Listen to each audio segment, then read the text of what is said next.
Good afternoon, everyone. So, again, I'm Matthew Mosesohn. I work for Mirantis, and spent the past 5 years at Red Hat, learning how to develop software and packaging. So, Cobbler is a system for installing Linux. It can do it automatically without any intervention. You just simply boot a system, it chooses to network boot, and it's configured exactly the way you want it. But to do that on a large scale, to do it flexibly, there's some tools built into Cobbler to do this automatically. And if you're a developer, this can be helpful for you if you're needing to change your environment rapidly.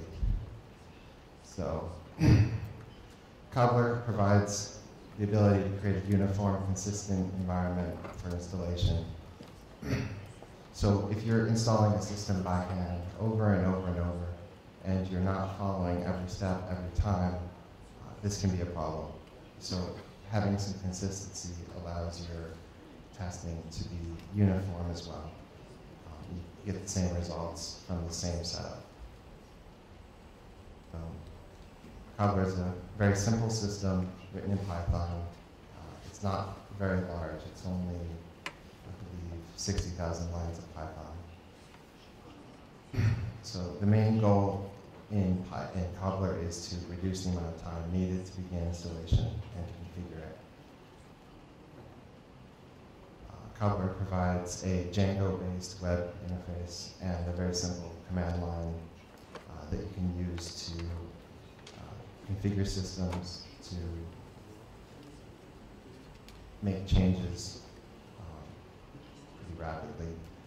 So it recently added, a couple of years ago, the cheated template system. It will let you decide, based on a number of variables, how to change the installation file dynamically, meaning you can have fewer installation files, but more flexibility. So if a system has development in its system name, it will have a certain additional property if you want to configure it that way. So it's all open source. You can look at the code, you can change it, you can extend it if you want, for example. And it's pretty mature. It's been around for 6 years. It was developed in 2007 by Michael DeHaan, a well-known open source community member. He used to work for Red Hat. He was a development ops engineer. He needed to install hundreds of development systems over and over, all the time. And to do this over the network is the most efficient way, but he needed to change parameters here and there. So he wrote this system, and it's evolved since then, and there's new owners and new maintainers for this program now. So in 2008, Red Hat decided to go all in and commit to Cobbler for all installations. It started first with development environment, then it went to infrastructure, servers, mail servers, the virtualization hosts, everything end to end, and then finally laptops, desktops, and finally Red Hat now installs over 8,000 systems managed by Cobbler. This provides disaster recovery.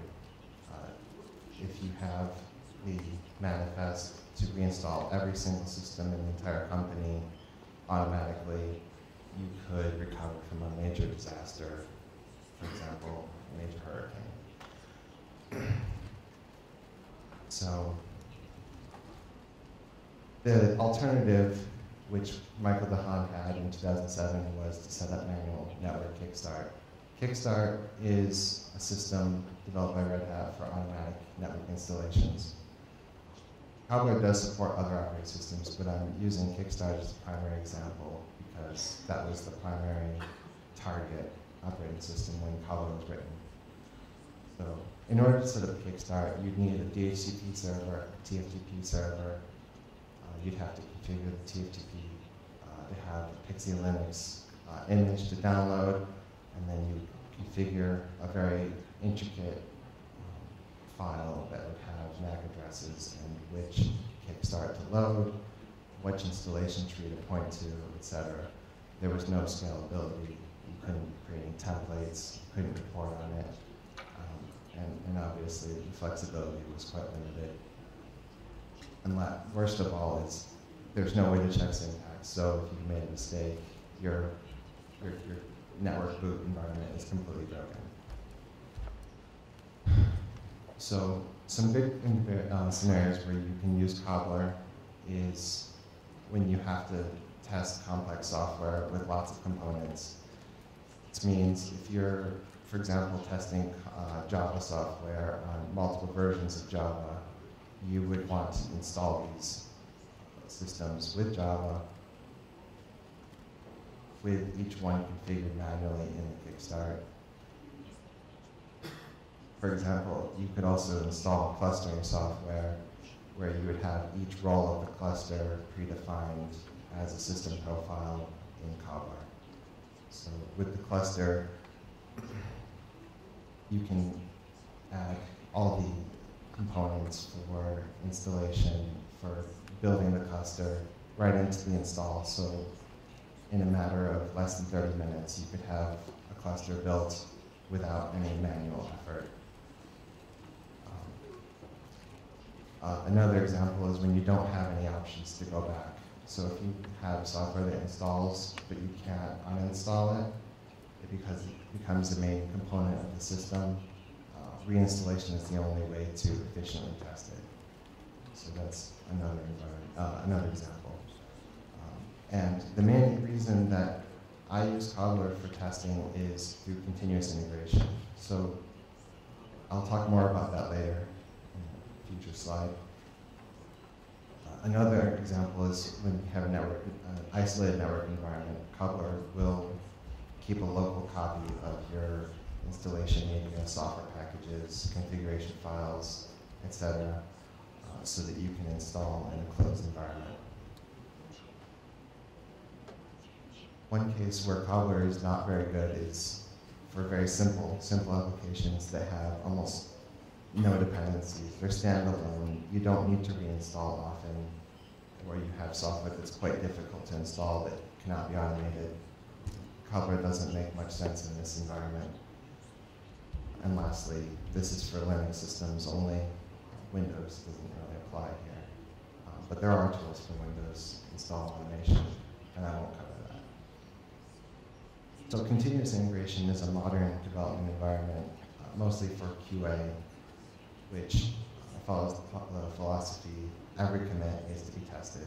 So if you commit code, you should do a complete installation, a very thorough check to make sure there are no bugs in the latest commit. So the main goal of integrating continuously is that it's continuously automated. You don't need to make changes often. You don't need to start these tests automatically. You just need to know when there's failures. By doing this, you'll save time and money for your company by identifying bugs earlier. And it can also serve as a good communication tool. And lastly, you'll track how successful your software is by metrics. Every test, every day, you can see who makes the most bugs, for example. And then, of course, there are some disadvantages, which are quite minor. There's quite a bit of time involved in setting up a system like this, including your automated tests and your automatic setup. A common system for testing continuous automation is Jenkins. It's based on Hudson. It's Java-based, meaning it should install pretty much everywhere on every kernel. And it can pull data from various source code management systems like Git, Subversion, Mercurial, CDS. So an example scenario where you would use Jenkins with Cobbler is, say you have some web application and you need to install a certain number of packages, download some configuration, and start the service.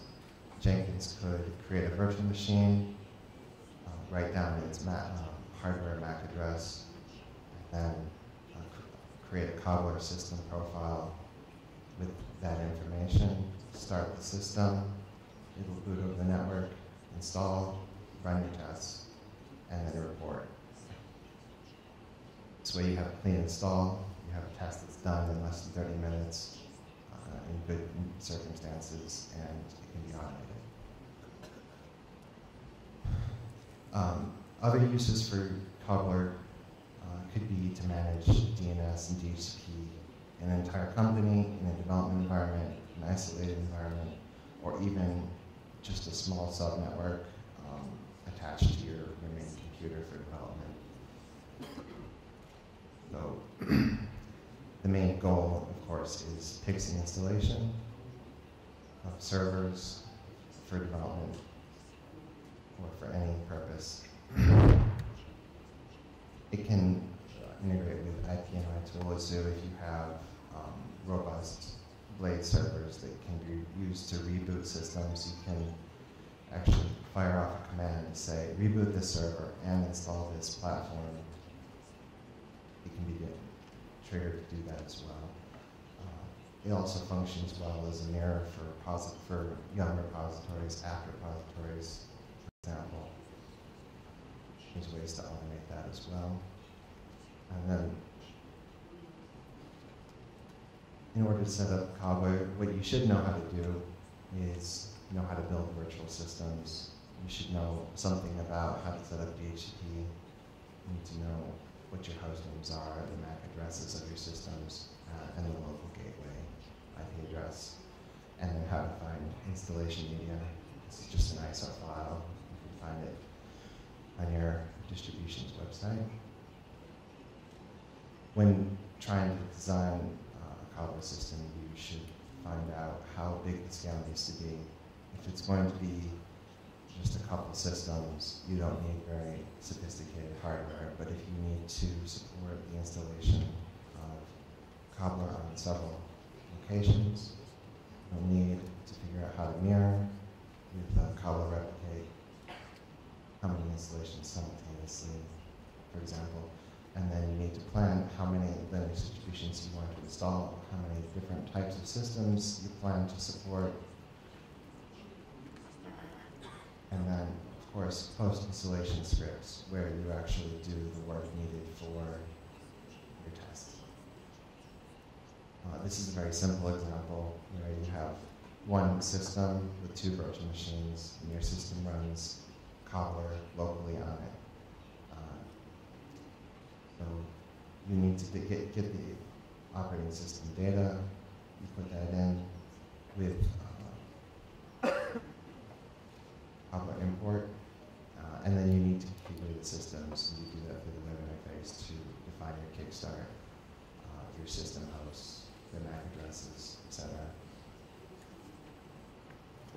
Another example where you could set this up is in a development lab. So you have one server, it acts as the gateway, it serves DNS and DHCP for the lab, and it also would act as your proxy to the internet.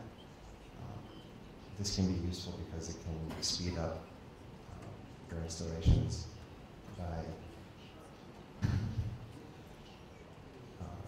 serving as a proxy for internet traffic and has a local download for all your software. So when you set up a Kickstart file, it will set up the file, the system, how you program it. So if you don't write it correctly, you might end up with a house on the top of the building.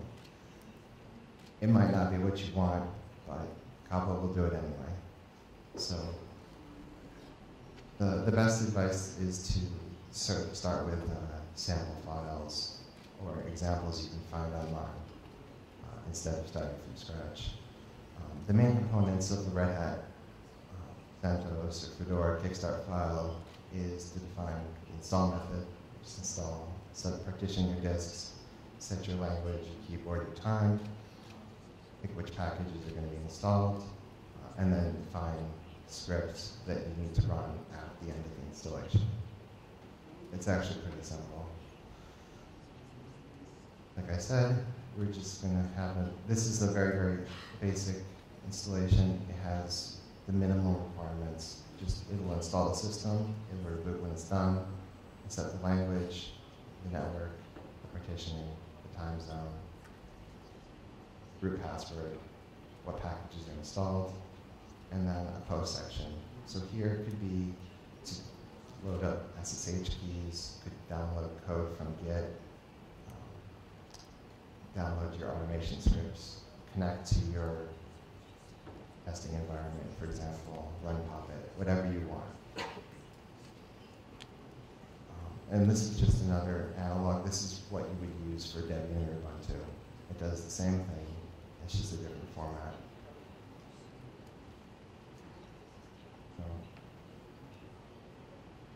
Just specifies passwords, language, what package sets, and then for PC file there is early command and late command.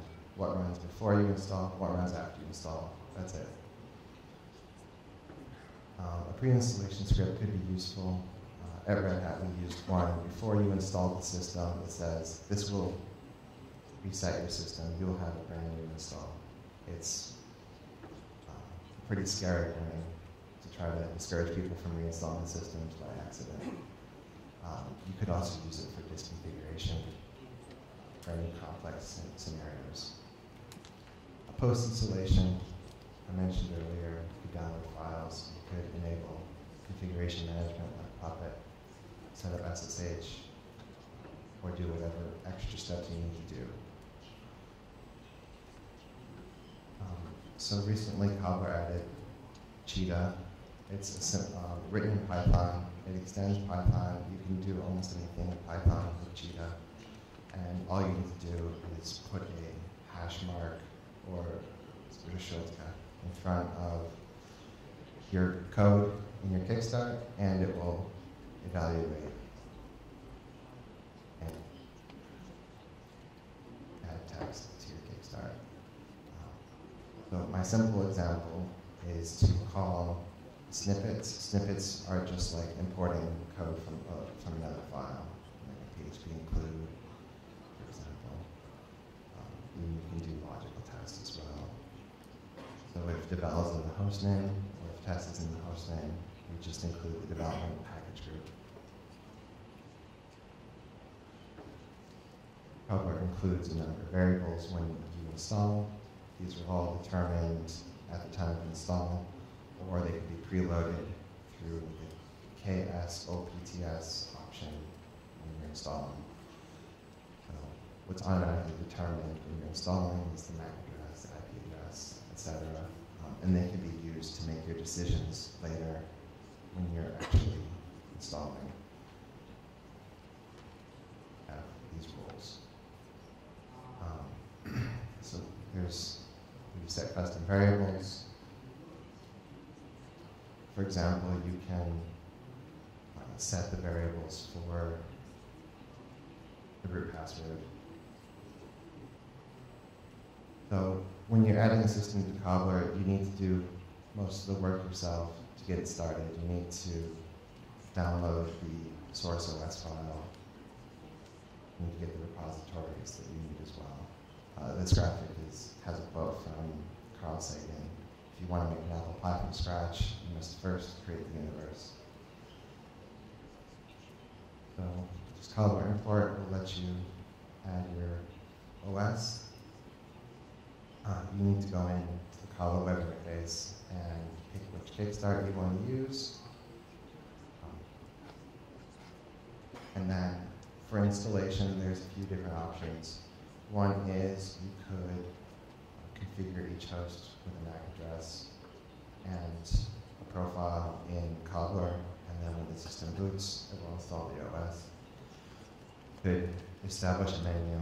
This takes away some automation. You can have just a series of standard images to install and pick it from the menu, or you can use Cone, which was developed for scenarios where DHCP PXE booting is not possible.